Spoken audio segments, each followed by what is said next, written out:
Hoje, na nossa entrevista, nós vamos falar de um assunto muito importante, sobre os migrantes.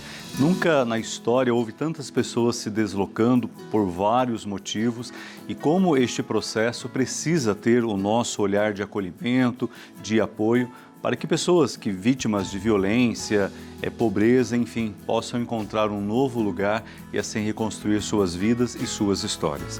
Por isso nós vamos falar hoje sobre a importante pastoral do migrante, a igreja que acolhe, protege e integra com misericórdia aqueles que buscam dignidade, uma nova vida.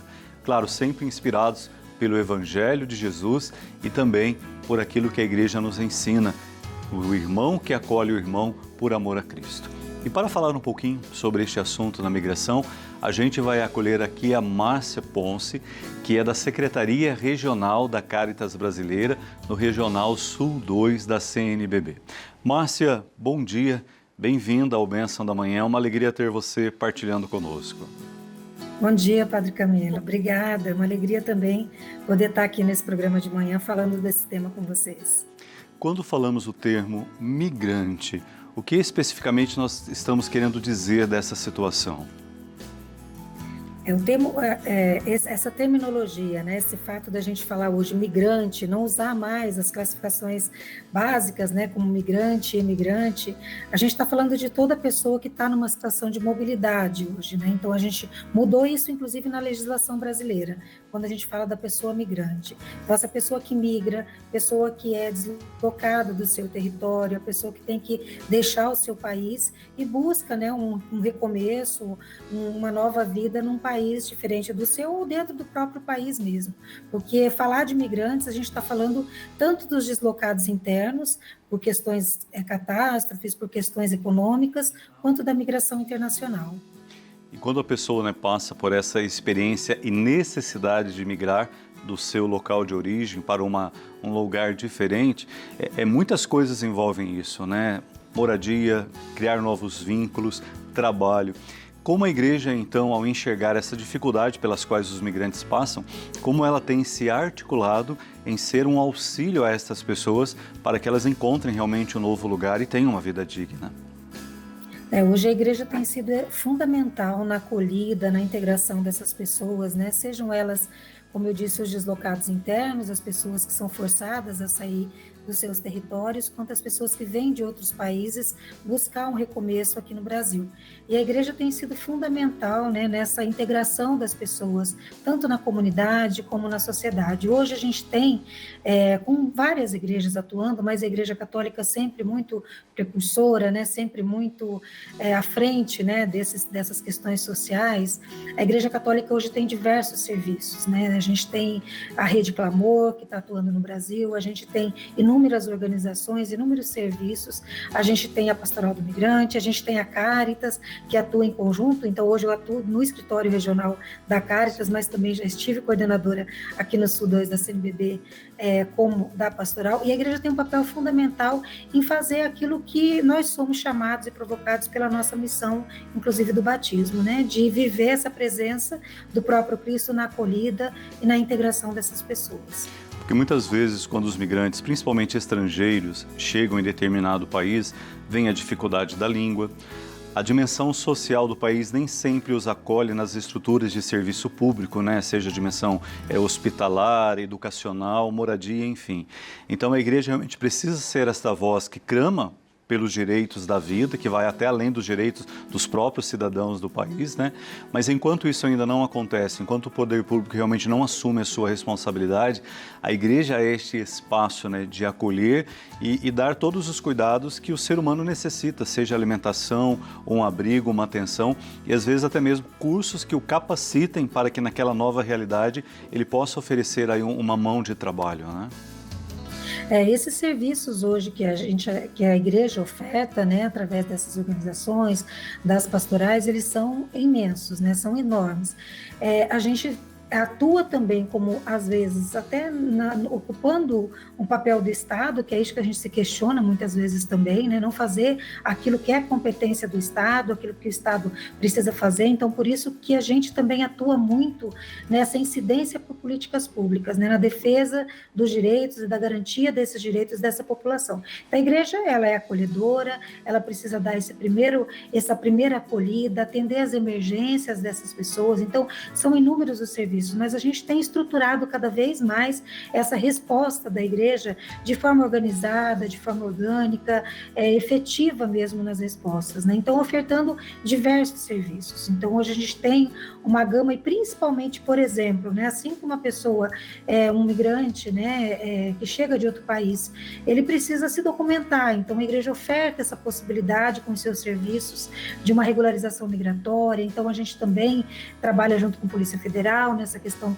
de regularizar a situação dela, numa acolhida emergencial. Então, que necessidades ela tem? Hoje a gente tem abrigos, né, em vários espaços, né, que acolhe essa população. Qual a emergência que ela tem? Às vezes ela não precisa de um abrigo, mas ela precisa de uma alimentação. Eu estou em Curitiba, né, não estou neste momento em Curitiba, mas moro em Curitiba. Quando chega na nossa região, que também a região sul como um todo tem acolhido muito, o frio impacta, a barreira linguística impacta. Então, vários serviços são ofertados por nós hoje, né, pela Caritas, pela Pastoral, né, por outras organizações da igreja, que têm feito a diferença na vida dessas pessoas. Porque essas pessoas não mudam unicamente por querer mudar, não é um turismo e um passeio para conhecer um lugar novo. Elas estão buscando um lugar onde elas possam viver, onde os sonhos que elas carregam no coração possam acontecer. E como isso pede de nós, cristãos, este sentimento de acolher, de apoiar e ajudá-los. E quando olhamos para a própria imagem de Jesus, que é o centro da nossa fé, é a referência daquilo que fazemos para o próximo, Jesus também passa pela experiência, né, de ser migrante, com Maria e José, quando eles precisam sair lá da Galileia e vão para o Egito para justamente proteger a vida do menino Jesus. E nas bem-aventuranças, Jesus coloca isso, né?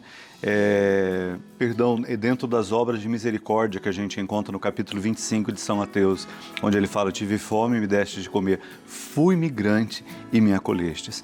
Este sentimento bonito de saber que quando eu acolho o outro por amor e ajudo esta pessoa a reconstruir sua vida e sua história num ambiente de paz, num ambiente de alegria, eu estou acolhendo o próprio Cristo, né, que pede este amor do meu coração, um gesto mais concreto, não é? Eu acho que a gente, quando eu disse no início, né, como que a gente vive e experiencia o nosso próprio batismo, né? Então, quando a gente também se compromete com a igreja que nós estamos, a gente tem dentro da fundamentação bíblica, né, todos os momentos se fala da pessoa migrante. Você já citou vários aí, que são essas inspirações para o nosso trabalho. A gente fala desde o Antigo Testamento, né, o povo que fugiu, né, em busca da Terra Prometida.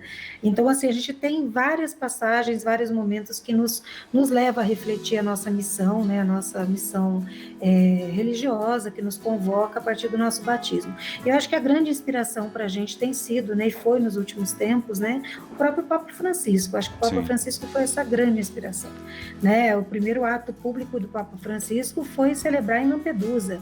Isso é muito simbólico para nós, né? Celebrar em cima de um barco que justamente refletia esse movimento migratório conflituoso que existe no mundo. As pessoas estão perdendo a vida, né, por questões de brigas políticas, por poder, enfim, enquanto isso as pessoas sofrem, né, as pessoas carregam consigo as suas histórias, têm que deixar para trás as suas histórias, os seus sonhos, os seus projetos de vida para recomeçar em países com idiomas completamente diferentes, com culturas completamente diferentes. Então, o nosso papel, né, enquanto igreja, é se colocar no lugar do outro, é fazer essa escuta carinhosa, qualificada, como o Papa Francisco nos dizia, né?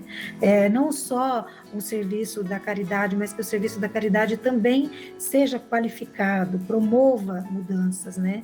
Traga realmente, reflita que a gente consiga combater as desigualdades. Então, a migração é um grande exemplo para a gente hoje de convocação à efetivação da nossa fé e da nossa religiosidade. E a gente, diante desse cenário triste, onde poderosos dividiram o mundo e cada um é dono de uma parcela, e grande parte da humanidade não tem mesmo nem onde viver, né? Onde plantar lá o seu alimento, onde construir a sua casinha. E como a gente precisa cantar numa voz profética, né, a transformação desta realidade e dizer que a terra é a nossa casa comum, é o lugar de todos. E a gente precisa aprender a superar essas barreiras étnicas, religiosas e culturais para que toda discriminação e preconceito deixem de existir e a gente se revista realmente do amor, né, o amor que acolhe. Como as paróquias, pessoas que estão aí acompanhando a nossa conversa, às vezes não têm isso de forma organizada. Algumas das dioceses, muitas já têm a pastoral do migrante de uma forma bem organizada, muitas ainda não. Mas pessoas leigos lá que queiram trazer para a realidade da sua comunidade, onde tem recebido migrantes, não só estrangeiros, mas às vezes pessoas que mudam de um estado para o outro, buscando condições melhores para a vida, como que eles podem receber aí, principalmente no estado do Paraná, pelo Regional Sul 2, este apoio, esta orientação para iniciar esse trabalho junto a este grupo? Hoje a gente pode falar assim que a gente, como eu disse, que existem muitos serviços da igreja, né? E aqui no Paraná, realmente, no Brasil todo, a gente tem essa presença forte da igreja através de todos os serviços que são ofertados, né? A gente tem a pastoral, a gente tem a Caritas, hoje eu estou na Caritas, né? Falo em nome da Caritas, nesse espaço que tem dentro de todas as dioceses aqui, das 18, nós temos hoje atuação junto com a pastoral em todas as dioceses, Perfeito. né? Pastoral também. Então, assim, eu acho que o primeiro passo, né, a gente ouvia antes aí no programa uma psicóloga que falava sobre o medo, né? Sim. O que o medo pode causar na gente, né? Quais as reações que o corpo também demonstra. Tem uma palavra hoje que ela expressa bem como que é o medo do migrante, que é a xenofobia. A xenofobia é um problema que a gente enfrenta diariamente, assim, é o medo do diferente, né? Xenofobia é o medo dessa pessoa que traz diferenças culturais, que fala diferente da gente, né, que traz aspectos diferentes. Então, a primeira barreira para a gente poder realmente acolher é a gente conhecer o outro. Aquilo que a gente conhece, a gente também consegue trabalhar. O que a gente tem medo do que a gente não conhece, né? Do que é estranho para a gente. Então, por isso que a gente nem usa mais a palavra estrangeiro, porque a palavra estrangeiro no nosso vocabulário, o que é estranho, ela remete ao estranho. Então, o estranho nos causa medo. Então, quando a gente quebra essa barreira, né, do estranho e que é uma pessoa como nós, que traz a sua religiosidade, né, que traz a sua cultura, que pode se integrar, a gente pode promover ações nas comunidades, a gente pode promover várias atividades, tanto culturais quanto também de participação na vida da comunidade. Então, a gente conhecer o outro é o grande caminho, né? E os serviços todos que são ofertados. Que bom. Olha, Márcia, muito obrigado pela disponibilidade de partilhar conosco. Parabéns pelo trabalho que você realiza e que Deus continue abençoando você e tantos que realmente abrem o coração, são a expressão do coração de Jesus para acolher estes irmãos e irmãs e dar a eles uma esperança de um futuro novo e melhor. Abençoado dia a você, grande abraço. Amém, obrigada, Padre, abençoado dia para vocês. E é muito bom falar sobre isso, né? Que cada vez mais a igreja conheça esse tema, que é tão importante e atual, né? Amém, obrigado, gratidão.